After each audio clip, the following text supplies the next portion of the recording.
big time play, but I thought both teams really battled really hard.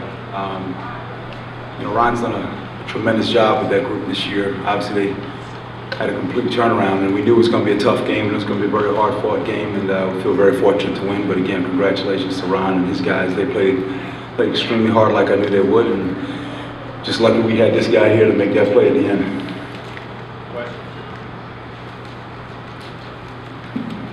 Bryon, was that exactly how things were drawn up during that timeout, and just how did that play unfold from your perspective at the end? At the top, we was in timeout. We set up for a double drag, try to attack, but I also was looking for the kickback with S-Rod. So I saw Buck. Wait, man, we have to run tomorrow. When I saw Buckner on me, I was just like, all right, 5 seconds left of shot clock, you got to get on the rim, and then luckily he just went in. So.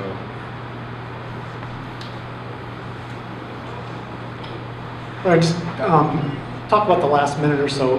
Ryan's out on fouls, Mike's out on fouls. What was it like for you and for some of the other guys to take the responsibility and win the game at that point? In the last minute, it was just all underclassmen on the court. We knew, so I said his last go around, just trying to give him a victory. So they go home and see a championship just like we won one. So that was the goal, just to win the game for him. For you personally, what did you feel? Lead the way. Seniors is out. Got one senior DJ, but also we need more of us leading as a unit. So I just felt like I just need to lead and finish down the stretch real strong. Coach, if you could talk about the play Sherrod made with about 9 minutes to go, where he dived on the floor for the loose ball and kicked it out. I think the Bertrell made the shot. It seemed to really change the whole momentum of the second half.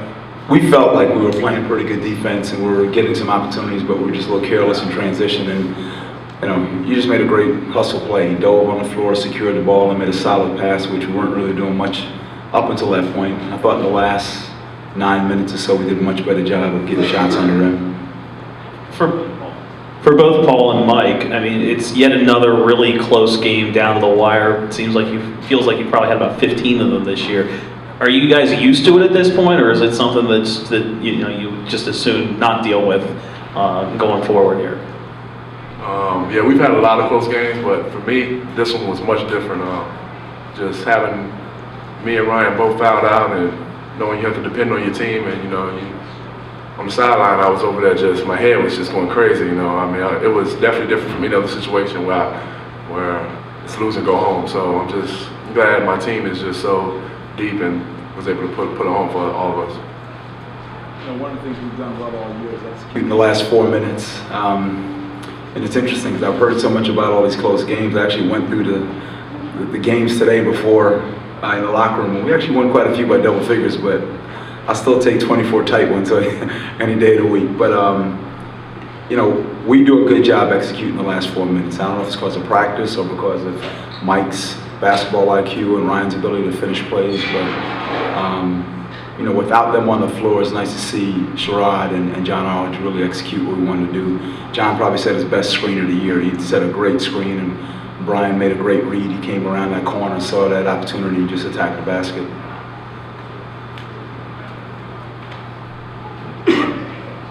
Coach and Mike, it seemed like it was pretty aggressive in the paint tonight, especially defensively. Coach, just talk about Mike's performance down there on the defensive side. It seems like he really controlled things, and then Mike, how you saw things down there as well. I think he's one of the best defensive players in this league. I think, I've been around this thing a long time now as a head coach, and I'd have to go back to Luke Shemsher, a kid that started, and I found unfortunate to find a big guy that has the basketball IQ this guy has. Both offensively and defensively. I think he wants to play some point guard, but I'm not going to trust him. But he's got the mind of a point guard, that's for sure. He's a very, very smart basketball player, both on the offensive and defensive end. And when he's on the floor and he's in the back of our defense, I know we're going to be good. Coach, 2 questions real quick. One, when you were at Georgia Tech, was Georgia State really on your radar at all? Were you really kind of in tune with what was going on, and were you familiar with I'm this a basketball fan, so I watch. Obviously, when Coach Rizal was there, they had some great teams. I know Rod did a very good job, and Ron Hunter's come in and done an unbelievable job here. And then also, there's a stretch of about 5 or 10 minutes, about halfway through the second half, where the defense really just shut down Georgia State offensively. Just talk about what were you looking for offensively to shut them down? Defensively? Yeah, I'm sorry, defensively. Again, you know, I got to give credit to Mike because I was going to change our pick and roll coverage, and Mike said, no, let's stay with this. I think this is going to work. And, you know, we stayed with the coverage that Mike called, and he executed every single time. I thought a couple of fouls at the end here, quite honestly, was really disappointing because I thought he was doing a great job. And, you know, those last two were really disappointing for a kid that's as good as him in his senior year to get 2 fouls like that. But those things happen.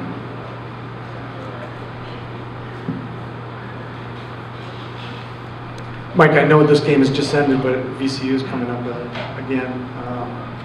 It's been a very short period of time to play them. I guess just get your thoughts on that happening again. Yeah, this game did just end, but as soon as we got in the locker room, we said, you know, now we get the matchup that we're looking for again. You know, it's a great rivalry, I would say. They're a very good team, great coach, just like us. We have a very good coach, very good team, and we're definitely ready to play them again.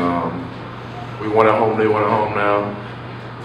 It's a sort of neutral, still Richmond, but it's a neutral floor here. So, I mean, we're ready to correct our mistakes and try to get this win now on our road to this city championship, hopefully. Coach, Bryan picked up a couple of fouls early, and then you put in Corey Edwards. You turned the ball over a couple of times.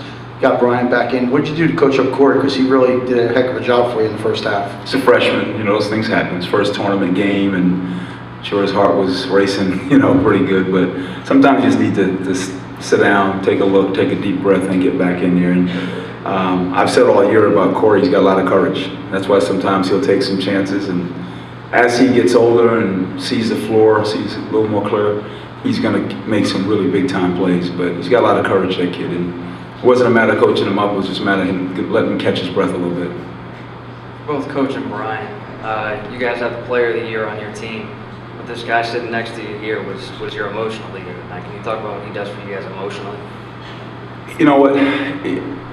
He is an emotional spark for us, and you know, but again, you can't underrate and you can't oversell, I should say, how smart this guy is. I mean, he is a really smart player, and I picked that up early in the year during individual instruction and early practices. I mean, when he's on the floor, believe me, it does a lot for these guys defensively because he's talking, he has suggestions when he comes to the bench to call coverages. I mean, again, I'm stunned he's not on the all-defensive team. I really was, you know. But obviously the other kids that got it were deserving. But believe me, again, I've been around this thing for a while. I mean, he's as good as I've been around. Mike is a great player. It's not much I can say. I mean, he plays a lot of good defense. I mean, on defensive end, I don't know how good we'll be on defense, but smart player, like Coach said.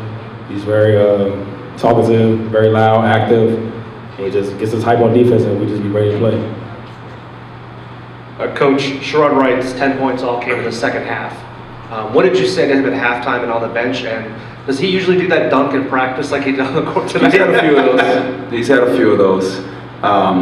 You know, if anything with Sherrod, I think when he's more aggressive offensively, it's better for us.